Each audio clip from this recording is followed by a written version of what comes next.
Hello everyone जय जगन्नाथ। आज थिला संडे से आमर प्लानिंग हो गला कुआडे जीव गोटे बुली जावाई। पाखरे थिला मंदिर गोटे 8 किलोमीटर दूर रे आमे जाई पहुँचलु।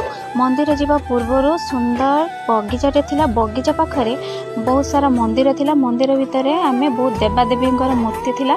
मूर्ति टिके बुलाबुली सरला परे तापरे बाहर आमे टिके बगीचा को आसिलु। बगीचा रे टिके बुलाबुली सरला परे तापरे एटा हेउछि बद्रीनाथ मंदिर। बद्रीनाथ मंदिर पाखरे गोटे सुंदर बड़ मूर्तिटे अछि शिवंकर। ता पाखकु रही बहुत गार्डन बहुत सारा पानी भी बाहर थिला। बहुत मजा भी मध्य कलु। तापरे आमे गलु टिके बद्रीनाथ मंदिर बुली जापाई। चारि पाखर टिके बुलाबुली सैला परे टिके आमे भगवान को टिके प्रणाम जणी आमे बाहर को आसिलु। बाहर को आसला परे एठी आसी पहुंची गलु राम मंदिर। प्रथमे थिले राधा कृष्ण, ऊपर थिले राम लक्ष्मण सीता। टिके मंदिर बुलाबुली कलु। वीडियो भल लागिले लाइक कर देबे।